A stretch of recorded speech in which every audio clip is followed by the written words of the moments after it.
सभी साथियों को मेरी तरफ से नमस्कार। साथियों, हम जो 24 तारीख को जो सुबह की शिफ्ट थी, इसके अंदर हम डी सीरीज़ का जो हिंदी का क्वेश्चन पेपर था उसके क्वेश्चन है वो करने जा रहे हैं। तो आइए शुरुआत करते हैं वीडियो की। तो सबसे पहला क्वेश्चन देखिए, निम्न में से भाषा शिक्षण में सर्वोपरि स्थान है। तो भाषा शिक्षण में सर्वोपरि स्थान है वो पाठ्य पुस्तक का हो जाएगा। 31 नंबर क्वेश्चन का बी आंसर है वो सही उत्तर होगा। इसके बाद में अगला क्वेश्चन देखिए, 32 नंबर क्वेश्चन है, निम्नलिखित में से एक विशेष प्रकार का भाषा शिक्षण साधन जिसका वर्तमान में विद्यालय शिक्षण में सर्वाधिक प्रयोग करने हेतु बल दिया जा रहा है। तो ये भाषा शिक्षण का साधन हो जाएगा ओवरहेड प्रोजेक्टर। सी ऑप्शन है वो इसका उत्तर हो जाएगा। 32 नंबर क्वेश्चन का ऑप्शन सी ओवरहेड प्रोजेक्टर है वो इसका उत्तर होगा। इसके बाद में नेक्स्ट क्वेश्चन देखिए, 33 नंबर, भाषा शिक्षण के द्वारा विद्यार्थियों के भाषाई ज्ञान एवं कौशल तथा उनकी रुचियों एवं अभिवृत्तियों में कितना विकास हुआ है, इसकी सापेक्षित जानकारी प्राप्त करने हेतु कौन से दो कार्य करने होते हैं। तो इसमें डी ऑप्शन है वो इसका सही उत्तर हो जाएगा, मापन और मापन द्वारा प्राप्त मापों की व्याख्या। 33 नंबर में डी ऑप्शन है वो सही हो जाएगा। इसके बाद में आप आगे देखिए, 34 नंबर क्वेश्चन, भाषा शिक्षण के क्षेत्र में मापन की सर्वाधिक प्रयोग में ली जाने वाली विधि का नाम क्या है। तो इसमें हो जाएगा परीक्षा विधि। बी ऑप्शन है वो इसका सही उत्तर हो जाएगा। इसके बाद में 35 नंबर क्वेश्चन देखिए, यदि विद्यार्थी कुसमायोजन से बच रहे हों, पढ़ने की ओर उनकी रुचि वृद्धि हो रही हो, उनके व्यवहार में यथा परिवर्तन हो रहा हो, तो निम्नलिखित शिक्षण कारगर है वो समझना चाहिए। तो इसका उत्तर हो जाएगा उपचारात्मक शिक्षण है वो आपका सही तरीके से काम कर रहा है, ऐसा आपको समझना चाहिए। बी ऑप्शन हो जाएगा उपचारात्मक शिक्षण इसका उत्तर। इसके बाद में 36 नंबर क्वेश्चन देखिए, जो कि इस गद्यांश से बने हुए क्वेश्चन है। तो 36 नंबर क्वेश्चन है, रेखांकित दैनंदिनी शब्द रूप है। तो यहाँ पर दैनंदिनी है वो क्या है, अवयव है, सर्वनाम है, पुल्लिंग है या विशेषण है। तो इसका उत्तर हो जाएगा डी ऑप्शन है, विशेषण है दैनंदिनी यहाँ पर। इसके बाद में 37 नंबर क्वेश्चन है, अनुकूल का विलोम है। तो दोस्तों अनुकूल का विलोम है वो प्रतिकूल हो जाएगा। ए ऑप्शन है वो इसका सही उत्तर होगा। इसी प्रकार से 38 नंबर क्वेश्चन देखिए, चिंतन शब्द का सही संधि विच्छेद है। तो इसका मेरी तरफ से यदि मैं उत्तर मान रहा हूँ चित्त प्लस में तन, ए ऑप्शन है वो इसका सही उत्तर होना चाहिए। बाकी इसका बी भी हो सकता है, ये क्वेश्चन डिलीट भी होने के चांस है। तो आप फिलहाल इसका ए उत्तर मान सकते हैं, चित्त प्लस में तन। इसके बाद में नेक्स्ट क्वेश्चन देखिए, अभिव्यक्ति सामासिक पद में समास कौन सा है।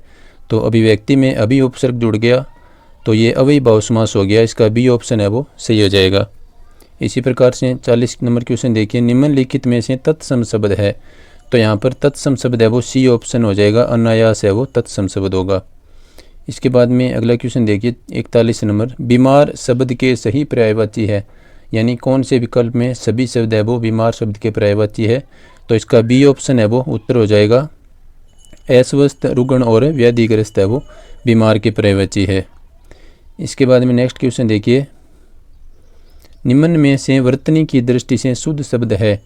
तो वर्तनी की दृष्टि से शुद्ध शब्द है वो बी ऑप्शन में स्पष्ट लिखा हुआ है, ये बिल्कुल शुद्ध है। बाकी सभी है वो अशुद्ध है। इनमें ठय आएगा, कनिष्ठ, गरिष्ठ और वरिष्ठ होगा, जबकि यहाँ पर ठय दिया गया है। बी ऑप्शन इसका उत्तर हो जाएगा। इसके बाद में 43 नंबर क्वेश्चन देखिए, अपने विचारों को प्रकट करने के लिए जिस माध्यम का सहारा लेते हैं उसे कहते हैं। ये एक बहुत ही आसान क्वेश्चन था, तो इसका उत्तर हो जाएगा भाषा, सी ऑप्शन। इसके बाद में 44 नंबर क्वेश्चन है, निम्नलिखित में से एकार्थी शब्द है वो नहीं है। तो इसका उत्तर हो जाएगा ए ऑप्शन, 7 है वो एकार्थी शब्द नहीं है, बाकी सभी है वो एकार्थी शब्द है। इसके बाद में नेक्स्ट क्वेश्चन देखिए, बीमारी के समय हमारे मुंह से हे राम की ध्वनि या दुख की अवस्था में कई बार ओ माँ निकल पड़ता है। तो रेखांकित शब्द ओ माँ है वो क्या है। तो ये अवयव शब्द है ओ माँ। बी ऑप्शन इसका उत्तर है वो सही हो जाएगा। इसके बाद में अगला क्वेश्चन देखिए, रेखांकित अपेक्षा शब्द का अर्थ है। अपेक्षा का अर्थ होता है आकांक्षा, और उपेक्षा होता है तो उसका अवहेलना हो जाता। तो यहाँ पर अपेक्षा दिया है, तो इसका बी उत्तर सही हो जाएगा, आकांक्षा। इसके बाद में अगला क्वेश्चन देखिए, निम्नलिखित में से भूतकाल का सही उदाहरण है। यानी कौन सा वाक्य है वो भूतकाल का है। तो यहाँ पर सी ऑप्शन है वो बिल्कुल सही इसका उत्तर हो जाएगा। पहले यह सुविधा उपलब्ध नहीं थी, यानी ये भूतकाल की बात है। बाकी सारे ही हैं वो, इसमें ए और बी में वर्तमान है और जो डी में दिया है ये भविष्यकाल हो जाएगा। इसके बाद में नेक्स्ट क्वेश्चन देखिए, निम्नलिखित में से स्त्रीलिंग है, तो काफ़ी शब्द है वो स्त्रीलिंग है, इसका ए ऑप्शन है वो सही हो जाएगा, काफ़ी। इसके बाद में अगला क्वेश्चन देखिए, इस तकनीक का इस्तेमाल किया में रेखांकित का बहुवचन बदलने पर क्या होगा। तो इस तकनीक को यदि बहुवचन में बदलें तो इसका हो जाएगा इन तकनीकों, सी ऑप्शन है वो इसका उत्तर हो जाएगा। इसके बाद में नेक्स्ट देखिए 50 नंबर क्वेश्चन, निम्नलिखित में से शब्द का हिंदी मानक रूप है। तो इसका ए ऑप्शन है वो उत्तर हो जाएगा खास, ये हिंदी का मानक शब्द का हिंदी मानक रूप है। इसके बाद में नेक्स्ट क्वेश्चन देखिए,